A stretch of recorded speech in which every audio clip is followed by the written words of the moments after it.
Immunity, like combat, necessitates massive amounts of energy. When the immune system is active, the metabolic rate increases by up to 30%, and the amount of calories consumed every day climbs to 480 kilocalories. Nutrients are the raw components. Nutrients are crucial for your immune system for three reasons. First, it serves as fuel that provides energy to immune cells. Second, it is necessary for the synthesis of immune related substances such as antibodies and cytokines. Third, it prevents the immune response from becoming excessive and leading to chronic disease. In reality, numerous nutrients are required for immunity. Vitamins A, B, C, D, and folic acid, for example. Trace elements such as zinc, iron, magnesium, and copper are also present. For example, macrophages require zinc and copper to digest microorganisms. Today, we will look at four specific nutrients. First, omega 3 fatty acids, specialized pro-reserving lipid mediator SPMs found in omega 3 fatty acids play an important role in the resolution of inflammation after infection. Lipoxin, reservin, protectin, and marecin are the four SPMs. In addition to alleviating inflammation in the late stages of infection, SPM promotes the body's immune defenses in the early stages of infection. It's like killing two birds with one stone.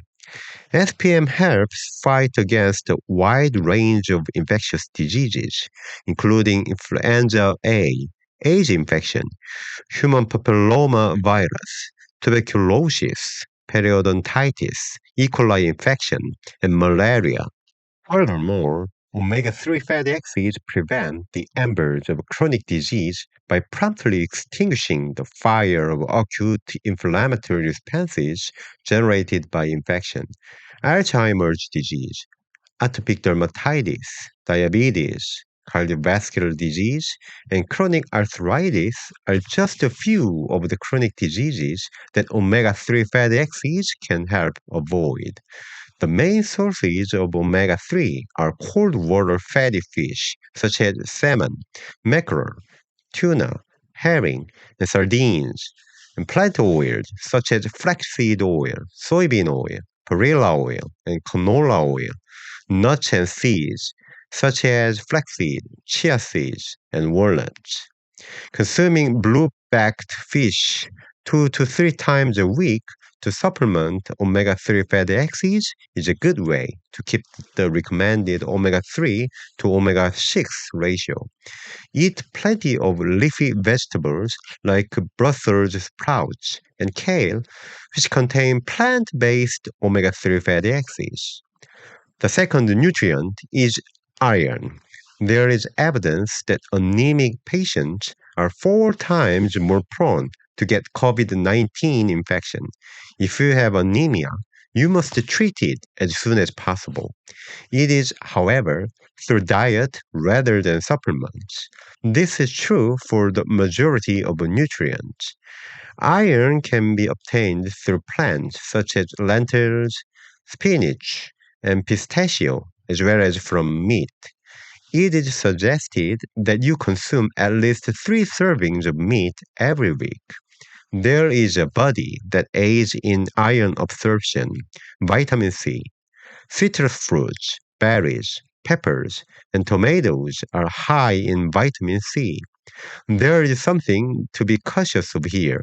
Oh, there isn't enough iron, so I suppose I can take supplements now. Oh, that is not possible. As an example, consider a well known clinical trial. Anemia can affect as many as 40% of African children. It is difficult to consume iron rich foods in impoverished areas such as Africa.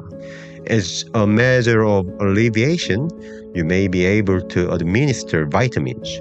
20 years ago, a Johns Hopkins University research team gave iron supplements to 20,000 African children to avoid anemia. It did, however, come to an abrupt end. Why? This is because 15% more children died than children who did not receive iron supplements. Additionally, the risk of malaria increased by 16% and all types of infectious diseases increased by 40%. Why did the excellent intention of supplementing children with iron through pills have such negative consequences? First, iron supplementation may interfere with zinc absorption, which acts as an anti-infective agent. Second, iron is more than just a necessity for ourselves. It is a dietary component required by external foes known as bacteria. Third, synthetic iron supplementation can transform your gut microbiota into a hostile army. Fiber is the third nutrient. Burkina Faso is a country in West Africa. The children here are eating a high fiber diet. In comparison to European youngsters, they have more helpful bacilli than firmicutes in their intestines. Bacilli that are healthy and grow with their owners protect them from infections and chronic inflammation. Firmicutes, on the other hand, have no effect on immunity. Short chain fatty acids are byproducts of helpful gut bacteria. This chemical interacts with the intestinal epithelium and boosts pathogen defense systems.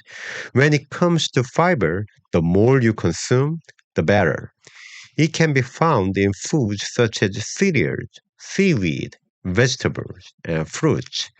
Children who ate a lot of beans got enteritis and diarrhea for a considerably shorter time, roughly a quarter of the time, than children who despised beans. Cranberries had advantages for urinary tract infections in adults. Eating a lot of high fiber whole grains can boost your ability to resist infections by up to 30%. In comparison to situations where consumption is much lower, a single level increase is said to avert 15%, if not 30% of the cases. There are three fiber defense mechanisms against infectious diseases. First, there is anti-inflammatory activity. Second, it acts as an antioxidant. And third, it allows for the optimal composition and metabolism of intestinal microbes.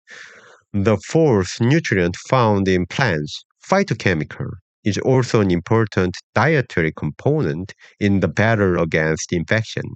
This is not only strengthens pathogen resistance, but it can also be used to replace antibiotics that have become difficult to use due to resistance.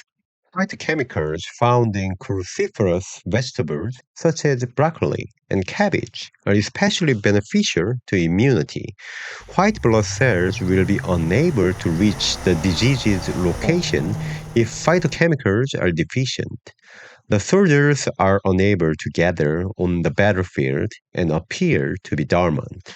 You have to consume a lot of fruits, vegetables, and grains to get the third and fourth nutrients, fiber and phytochemicals, right?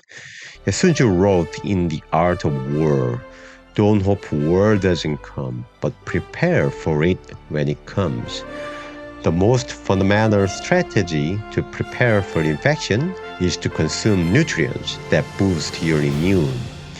Your subscription and likes will be extremely beneficial in the creation of profitable videos. For your health and peace, salud.